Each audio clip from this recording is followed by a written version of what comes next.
Hey, what's going on, guys? Welcome to another video. Today we're bringing you along. I'm going to be with Eddie, our COO, and just going to be talking about operations and how to get us where we need to be from A to B. We're currently at marketing, but we're going to print. He's just looking at me. Come on, sir. He's an angry little man. That's how we're gonna start the. Oh, yeah. Okay.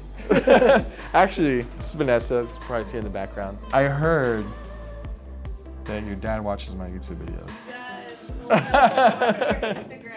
I don't know if he knows about your YouTube. Oh, okay. But I'll tell him. That's pretty cool. How does he know? You told him, or? I didn't. I don't know. I think he was just creeping on our Instagram. I gotta watch what I say now. So no.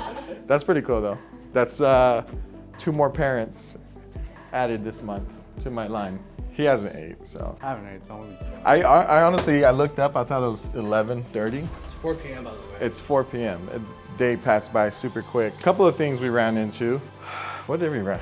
Oh, it's been a crazy day. So inventory. We're having a hard time with inventory due to the pandemic. Obviously 2019 closed down completely. So when we're ordering paper or supplies, it's literally taking us 3 to 4 months, which is not good. That means we have to slow down on what we're doing, figure out a different way to get more products. I mean, how long did it take us to get the first pallet of paper? Almost a month. So Yeah. it was a very long month. So yeah. Yeah. So imagine someone ordering something and we're out of like a frame or paper and just like, oh yeah, you know. So we have to scrape paper up from different sources that cost a lot. They know what they got, you know. So another thing we ran into is it's really hard to find good, solid people, man. Something that I'm noticing about business, it's not really too much about the product and how to improve it. How to train people to be able to do what you need them to do, especially with I consider us as a small company. Legally, a small company is anything under 300 employees, so we're definitely way under that. So we're a small company. I'm out of breath, holy fuck. Now we're heading to print to put out another fire. It's literally fire after fire after fire. If you're on Instagram and you see a COO or CEO poster in Miami having a drink, they're not real CEOs. I haven't had my car all day. Eddie picked me up. This is why we live downtown. It's just easier. You're paying for the convenience, literally. Like some people save a ton of money by living 40 to an hour away. You're probably not taking care of your time. You know what I'm saying? I mean, 2 hours to get to work or in 2 hours after, literally takes me 5 minutes to get here. I called Eddie, I was like, yo, my car, I'm like, you gotta let my fiance borrow it, and you pick me up. And I go home for lunch all the time, so no one has no idea. Damn, So I'm yeah. back like in 10 minutes. He literally lives next door. I used to live closer, but I didn't like the place. But anyways, yeah, man, today's been hectic. The reason why it's just so quick, it was boom, one problem after another, one problem after the other one. And even though you get overwhelmed sometimes with all these problems, because literally that's what you're doing. You're systemizing and tweaking the problems.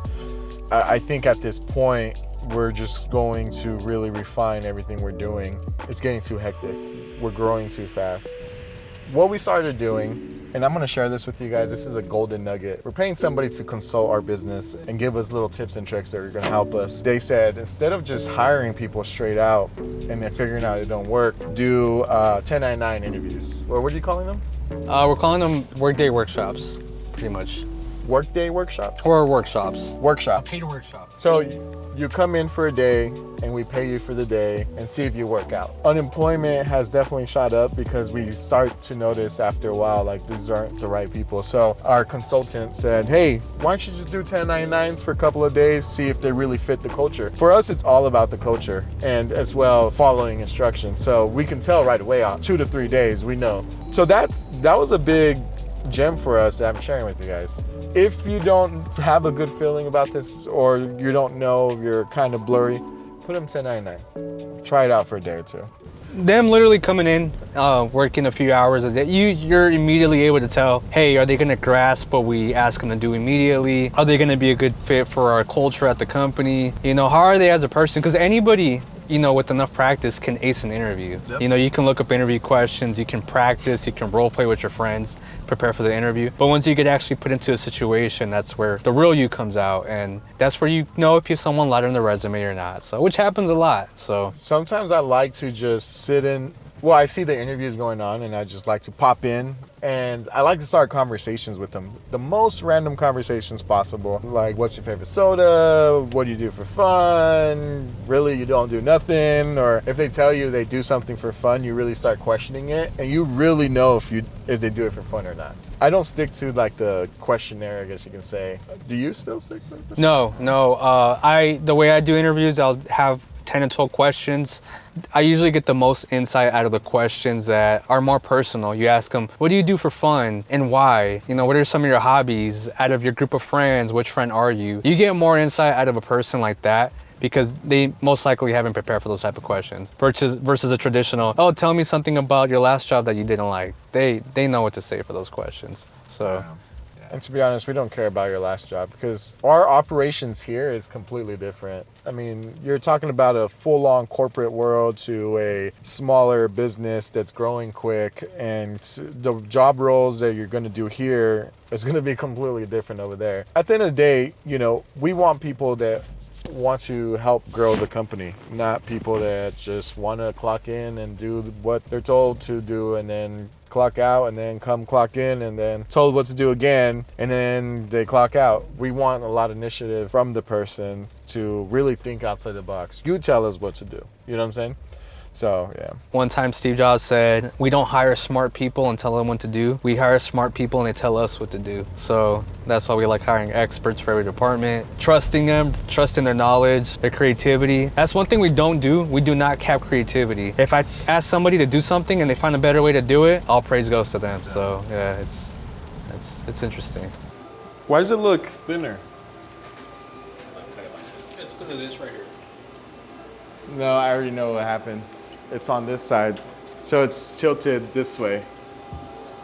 I cut it by hand. So Yeah. it's like, Why would you cut it by hand? The cutter doesn't work yet, and we have no table cutter. So when did they say they're gonna come and do that? Jackson, I'll get back to you today. We bought this freaking cutter. Oh, they fixed it. Oh yeah. They fixed it? We bought this cutter, a ride broken. I was like, look, I'm not gonna pay you shit until you fix it. Because I was supposed to wire the money, now I have to wire the money. But that's good, I mean, we're not gonna just send them 10 grand when they send us something that's broken. We're kind of running low on paper. No, we're good, I think. Alex, how we doing on paper? What I'm noticing is like slowly like coming back up and stuff like that. So something that we want to do is if for some reason COVID starts to shut down, which they have shut down certain borders and things like that, it's going to be harder for us to get paper, get supplies and things like that. So what's going to help us stay in business is hoarder. You know what I'm saying? Like actually the same way people were hoarding toilet paper, we're going to hoarder paper and supplies like that. Like we should have enough to do thousands of, because what happens when COVID shut down the economy? Prices of things raised because it was in high demand. And places actually shut down because they didn't have things to be in production. So it's not like paper is gonna go bad on us. It's not like it's food and it's going to be it's gonna expire. You know what I'm saying? We're gonna go through the paper. So the worst thing scenario that can happen is we have too much paper for a month or two and then we just don't order it. You know what I'm saying? Let's at least have like 1,000 of these. Okay. How much is a box? $10. Oh. Yeah, 10, 12 bucks. I think like 15 was sharing. No. And we could probably get it cheaper if we don't rush them and stuff, huh? I mean, that wasn't even rushed on it too. It was just like for 5 weeks. Okay. Let's order 1,000 of them. Okay. Huh? I just have them in stock, just like that. Yeah, like what happened during COVID, we ordered so much paper. Yeah, we did run out of room, but a cost that we didn't have to go through again. You know what I'm saying? Yeah, that's right. So we ordered enough when like we had a really good month. We're like, let's stock up all the way. And we did, and we didn't have that much room. Now we have room. And what happened during people were running out of things. They're calling us. Hey, here it is. And not until we fully ran out, then a month later, we got our pallet or two pallet, you know what I'm saying? So we have room. I mean, we have a lot of room here. I think the Colorado is going to be good. Paper menus are going to be back if this. Oh yeah. Right now they're doing the scan things, but at the end of the day, some people still prefer paper and they throw it away after. So we might actually need a lot of regular paper. Just to really test it out. Give her a whole other color spectrum. Oh, that's good. Let me print it out here. And it's because you don't have the cutter. So you're cutting everything in hand. By hand. This is good content. Oh god. Yeah, oh geez, he's gonna get late. He's gonna slip.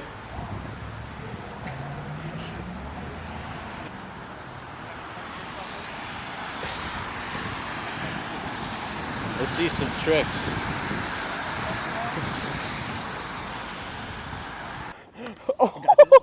I got this. Just stay balanced with me. Same balance with you. All right, guys. If you haven't liked or subscribed, we obviously got to sell our cars, due for more inventory. So I appreciate you. All right, I'm gonna jump out.